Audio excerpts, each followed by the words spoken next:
Merhaba arkadaşlar, Güleyla kanalına yeniden hoş geldiniz. Hepinizi sevgiyle selamlıyorum. Bu videomuzda Jesse'nin bacaklarının birleşimini ve gövde kısmını yapacağız. Hepinize kolaylıklar diliyorum. Birlikte yaparsak olur diyoruz ve ne yapıyoruz? Başlıyoruz.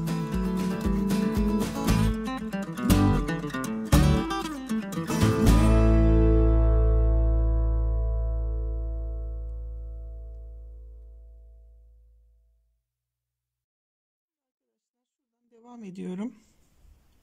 Bir tane daha sık iğne örüp biraz şöyle arka tarafına doğru geldim. Buradan 6 tane sık iğne ile bacağı kapatıyoruz.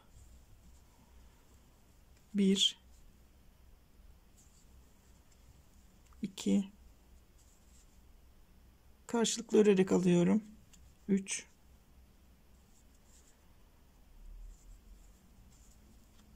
4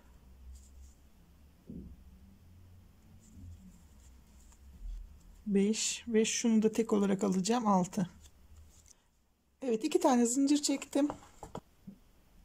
Bunu da aynı şekilde 6 tane sık iğne ile kapatıyorum arkadaşlar.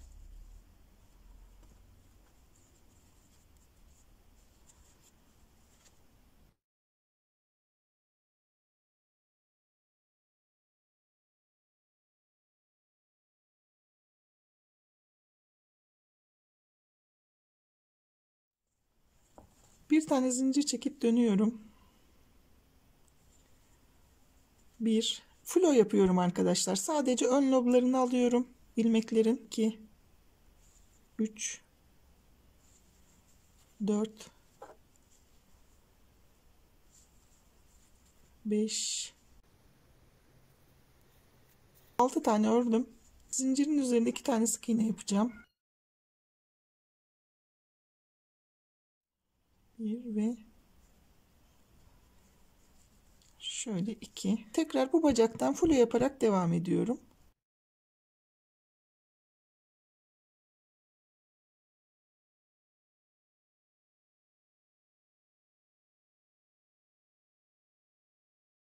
Altı. Dönüyorum bu tarafa. Şurada bulo gibi gözüken ilmeği de alıyorum.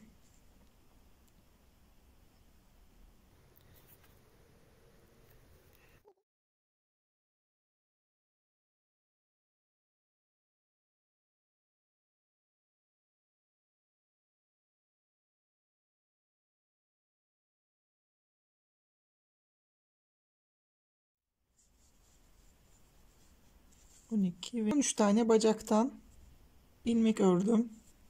Zincirin diğer tarafına ortadaki 2 sık iğnemi yapıyorum. Zaten şunun ön tarafına 6 tane sık iğne yapmıştık. Şuradan devam edeyim. 6, bu 7.'si. 8 9 10 11 12. Bir tane de şuraya yapacağım arkadaşlar. Çünkü 13 olması lazım. 13 bacaklarımız. O yüzden şuraya çift giri vereceğim.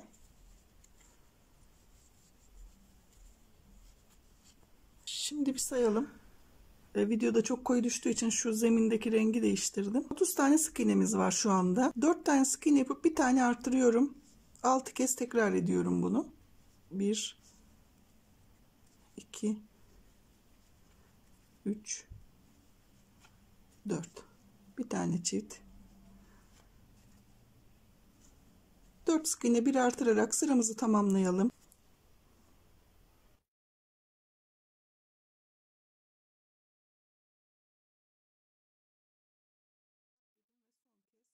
Artırıyorum. 36'ya çıkardım arkadaşlar sık iğne sayısını. Sıra 36 sık iğnemizi örelim arkadaşlar.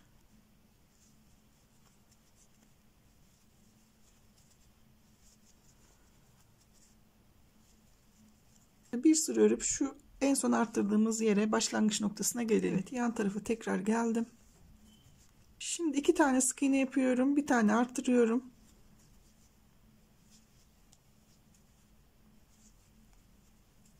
Bir tane 2 sık iğne yapıp bir tane artırdım. 5 sık iğne yapıp bir artırarak sıramı tamamlayacağım. 4 kez tekrar edeceğiz bunu. 2 3 4 ve 5. Tekrar artırıyorum. Sıra sonuna kadar 5 sık iğne bir artır yapalım.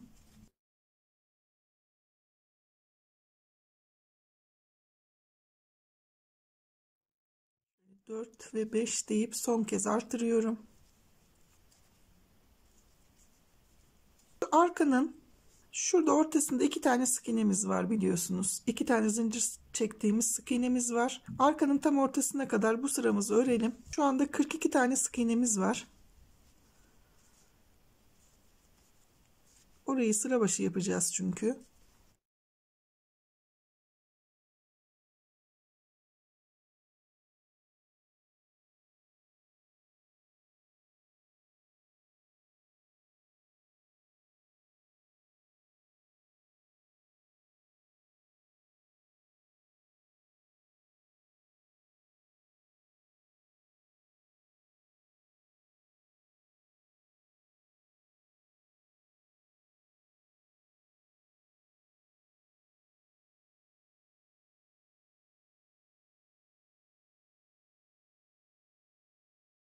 Tam ortadaki 2 tane sık iğnenin olduğu yere geldim. Tam şu arkada ortadaki 2 sık iğnenin tam ortası. Buraya sıra başı yapıyorum. 42 tane sık iğnemiz var. Bu 42 tane sık iğnemizi 5 sıra örüp sıra başına gelelim arkadaşlar. 5 sıra ördüm ve sıramı tamamladım. Şimdi buradaki son sık iğnemi beyazla örerek alacağım. Şunu da ön tarafta bırakıyorum. Rulo yaparak beyazla bir sıra örelim arkadaşlar. 42 sık iğnemizi şöyle rulo yaparak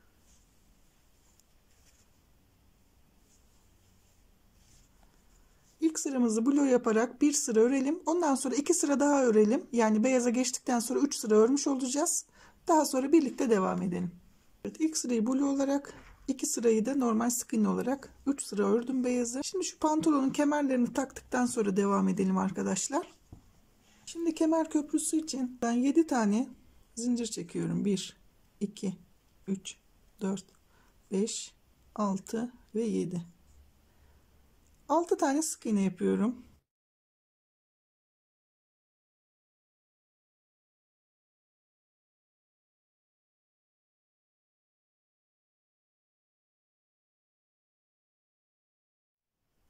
Ve 6. Şuradan biraz şöyle çok az dikecek kadar bir ip bırakıyorum. Şimdi şu hardal sarısı, botta kullandığımız hardal sarısıyla kotun dikişlerini yapacağım. Şu yan kısımların dikişlerini yapacağım. Ondan sonra dikeceğim arkadaşlar. Bunun için şu ters tarafından tığımı soktum. Şöyle kaydırarak. İğneyle de yapabilirsiniz. Her zaman söylüyorum bu işlemi. Tığla da.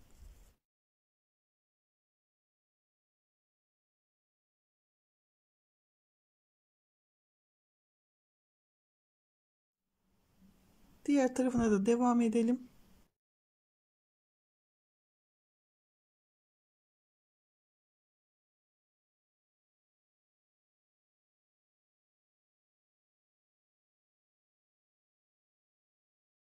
Şimdi burada bitiriyorum.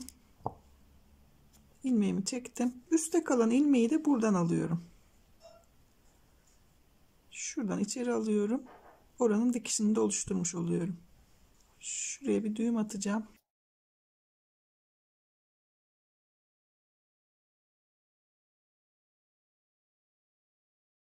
Bundan 4 ya da 5 tane. Arkaya şuraya yapmak isterseniz 5 tane yapalım. 4 tane de yeterli. Şöyle yanlara 2 öne 2 arkaya koyabiliriz. Şu şekilde. 4 tane yapalım. Ondan sonra bunları pantolonumuza dikeceğiz. Devam edeceğiz. Ortadaki sık iğne şu. 1, 2, 3, 4 sık iğne sonra 1, 2, 3, 4. sıranın alt kısmından çıktı. Şimdi bunun alt kısmını oraya tutturacağım.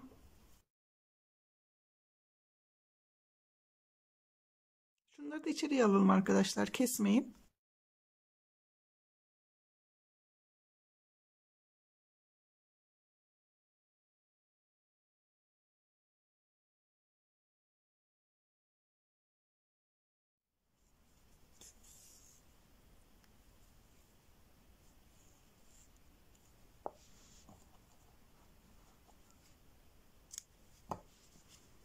Şu şekilde sadece altlarını, üstlerini örerken birleştireceğiz. 2 tane ön tarafa şöyle ayarlayın. 2 tane de arka tarafa. Bunların bu alt kısımlarını dikelim. Ondan sonra birlikte devam edelim. Şimdi 4 tane köprüyü şu şekilde diktim. İsterseniz en son şu arka tarafına da bir tane yapabilirsiniz arkadaşlar. Arkanın ortasına. Şimdi şuradan blue olarak bırakmış olduğum yeri öreceğim. Örerken de köprülerin üst kısımlarını burayla birlikte birleştireceğim. Önce şuraya bir birleştiriyorum. Ve aynı yere girip ilk sık iğnemi yapıyorum. Şöyle. Şöyle kaydırmamak için kontrol ederek yapın.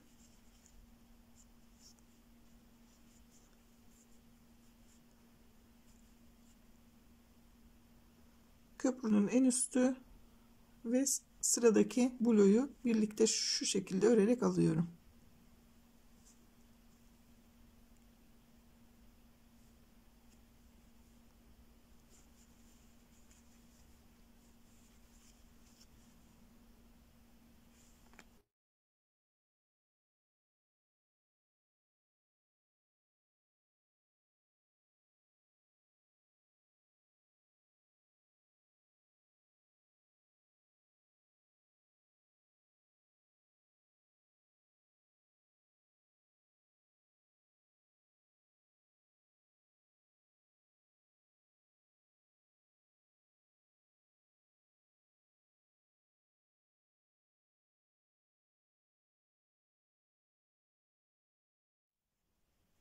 Şuradaki son blue'yu yapmayacağım arkadaşlar. Onu atlıyorum. Orayı yapınca çok havada kalıyor çünkü. Şuraya kaydırarak birleştirdim.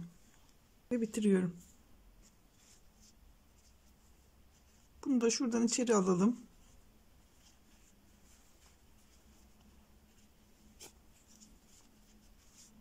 Bakın bir tane şuradan atlayınca birazcık daha düzgün oldu. Yoksa şu çok üstte kalıyor. En son örmüş olduğum sık iğnenin şu üst kısmına şu hardal sarısı rengimle yine dikiş görüntüsü vereceğim. Dikiş atacağım. Şöyle iç kısmından kaydırarak botun şu en üst kısmına dikiş atıyorum. Beyazla ikisini birlikte örerek. Sık iğne atlamamaya çalışın düzgün olması için. Şöyle bir sıra kaydırarak oraya dikiş atacağım ve sıramı tamamlayacağım.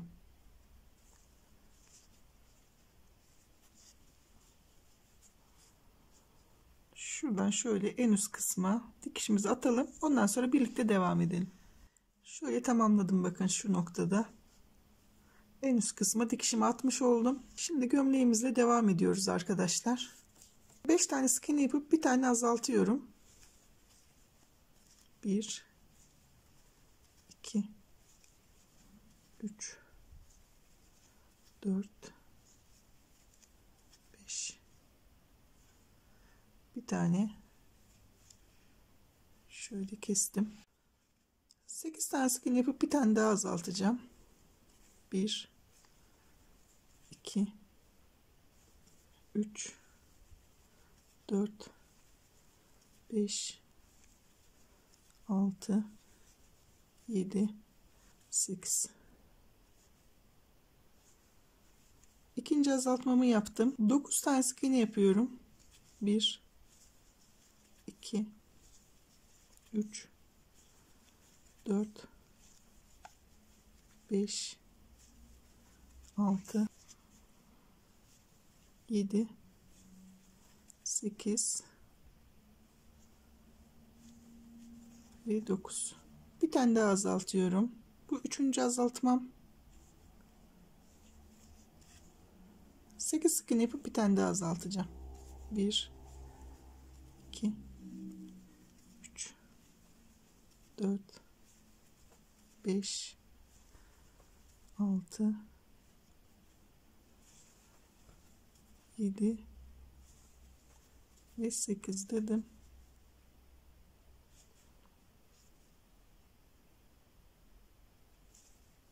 Dördüncü azaltmamı yaptım. Sık iğnelerimi örüyorum. 1 2 3 ve 4 tane sık iğne örüp bitirdim arkadaşlar. 38'e düşürdük sık iğne sayımızı. 38 sık iğnemizi 2 sıra örüp sıra başına gelelim. Evet, 2 sıra örüp sıramı tamamladım. Bu arada elyaflarımı da yavaş yavaş koyuyorum artık arkadaşlar. 5 tane sık iğne yapıp bir tane artırıyorum. 1 2 3, 4 ve 5. Bir tane çift yapıyorum.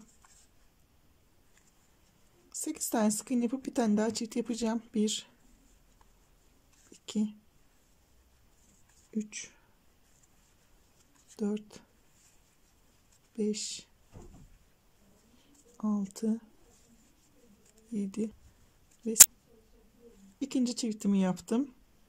9 sık iğne yapıp bir tane daha çift yapacağım. 1,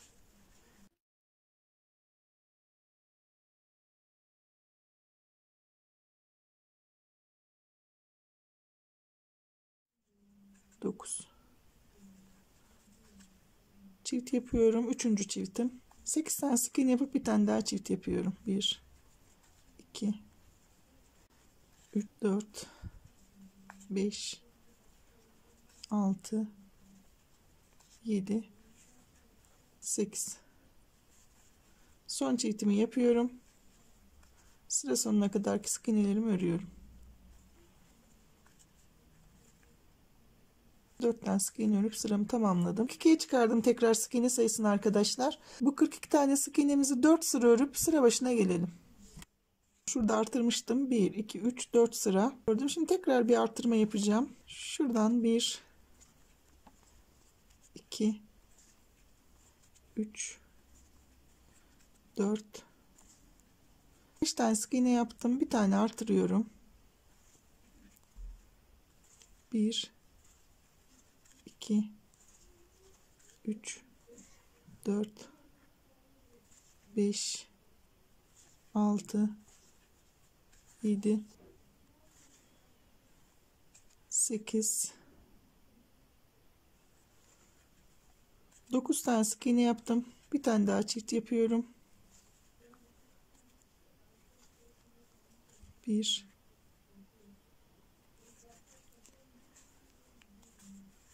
2, 3, 4, 5,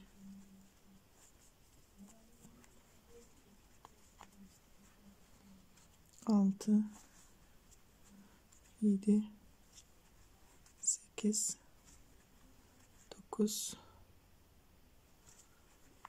ve 10 tane sık iğne yaptım. Üçüncü çiftimi yapıyorum. 9 sık iğne yapıp bir tane daha çift yapacağım. 1, 2,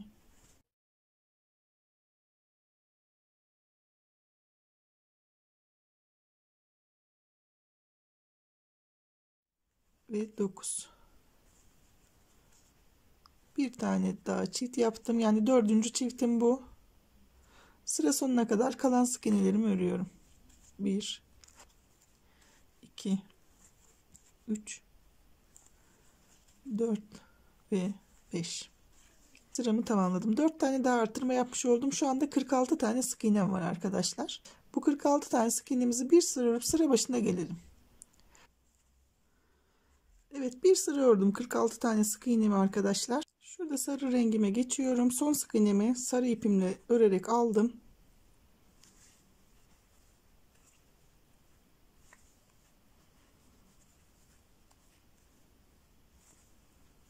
Bu sırayı tamamladıktan sonra üzerine bir sıra daha örelim. Yani sarıyla 2 sıra öreceğiz arkadaşlar. Ondan sonra birlikte devam edelim. Şöyle 2 sıra ördüm. 5 tane sık iğne yapıp bir tane azaltıyorum şimdi. 2, 3, 4 ve 5.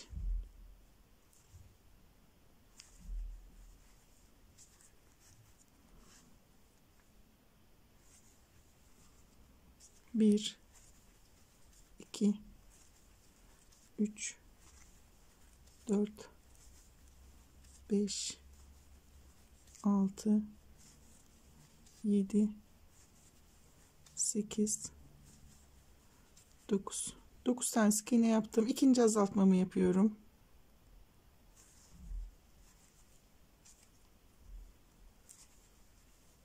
Bir, 2, 3, 4, 5, 6,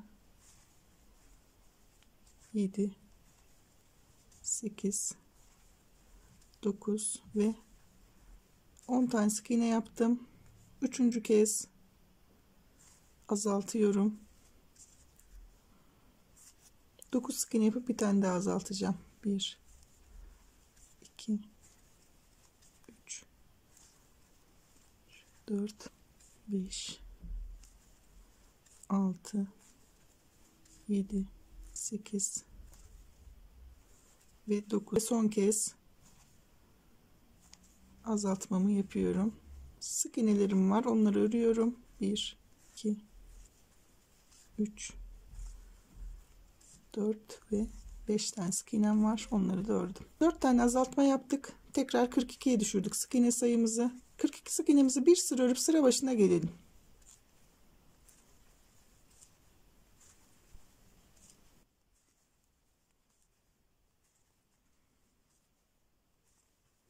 Evet, sıramı tamamladım.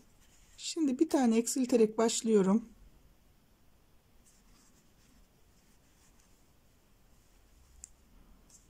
Beş sık iğne yapıp bir eksilteceğim. 5 kez tekrar edeceğim bunu. 1 2 3 4 5.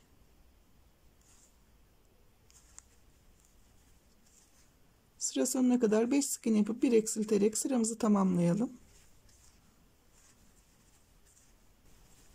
Ve 5 deyip son kez azaltıyorum. Kalan sık iğnelerimi örüyorum. 1 2 3 4 ve 5. Şu anda 36 tane sık iğnemiz var. Biraz elyaf koyalım arkadaşlar. Evet, daha sonra ilave ederiz. Şimdi kolları takıp öyle devam edeceğim. Şöyle kendinize doğru çevirdiğiniz zaman kollar şu şekilde yana gelecek şekilde kendiniz de ayarlayabilirsiniz. Yani bir sık iğne öne bir sık iğne arkaya fark etmez. Ben sayı söyleyeceğim ama şuradaki işaretleyicinin kaymış olma durumu ya da yanlış yerde olma durumuna göre göz kararı ile kendiniz de şöyle koyabilirsiniz. Tam şöyle yana gelecek şekilde şuraya 4 tane sık iğne ile birleştireceğiz. Şimdi 8 tane sık iğne yapıyorum. 1 2 3 4 5 6 7 ve 8. Şimdi şuradan kolla birlikte örerek alıyorum sıradaki sık iğnemi.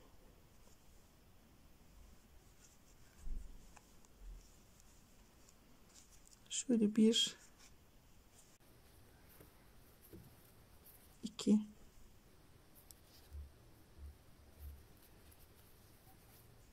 3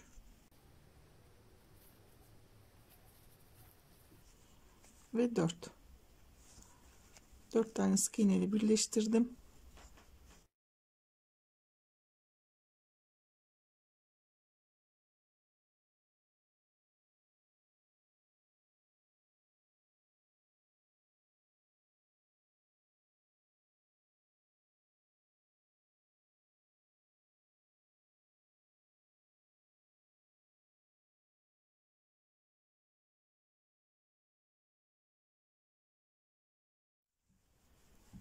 On üç, 14 tane sık iğne ördüm. Diğer kolu birleştireceğim.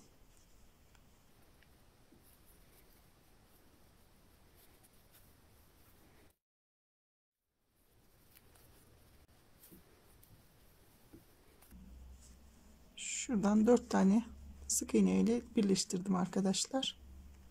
1 2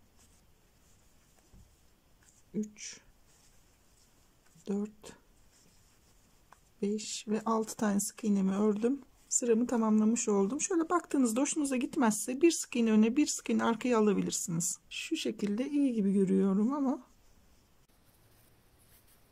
önce 2 tane sık iğne yapıp bir tane azaltıyorum. 1 2 tane sık iğne yaptım. Bir tane azalttım. Sıra sonuna kadar 4 sık iğne yapıp bir azaltacağım. 1 2 3 ve 4.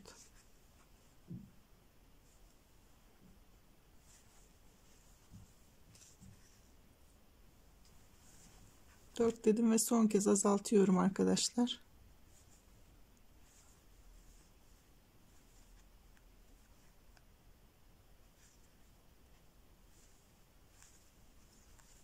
İki tane sık iğnemi örüyorum. 6 tane azaltma yapmış olduk. 9 tane şu anda sık iğnemiz var. 3 sık iğne yapıp bir azaltıyorum. Bir sıra 3 sık iğne yapıp bir azaltarak sıramızı tamamlayalım.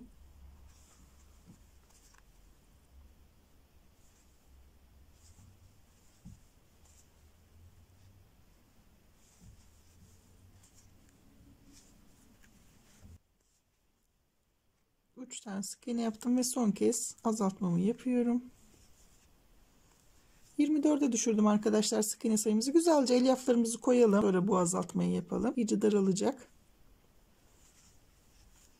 Bir tane sık iğne yapıyorum. Bir tane azaltarak başlıyorum. 2 tane sık iğne yapıyorum. Bir azaltıyorum. 5 kez tekrar edeceğiz bunu.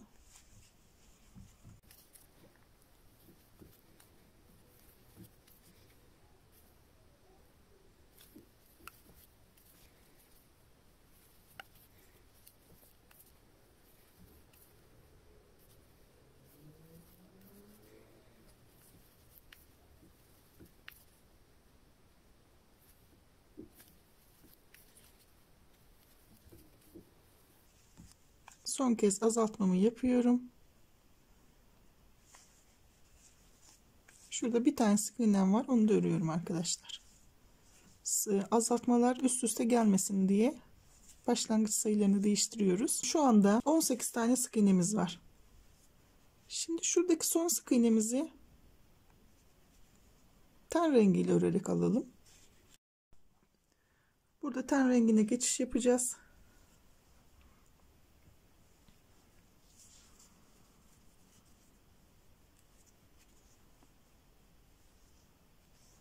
İlk sırayı blue yaparak bir sıra örüyorum arkadaşlar.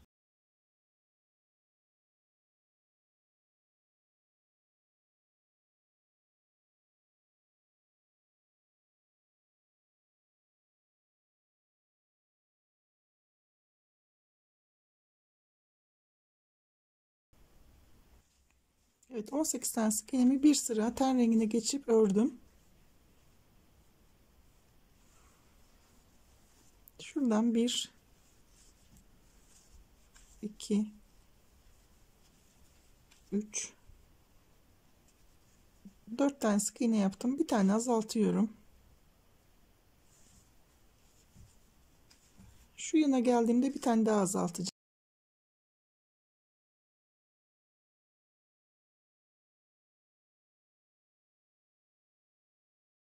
6 ve şöyle 7 tane falan ördüm. Bir tane daha kesiyorum burada. Kalan sık iğnelerimi de örüyorum.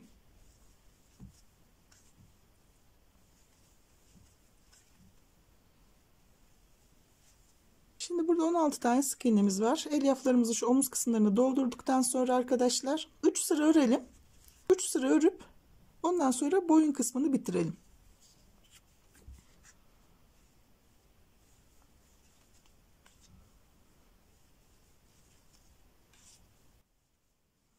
Sıra ördüm. Şöyle 2 kere kaydırıp bitiriyorum.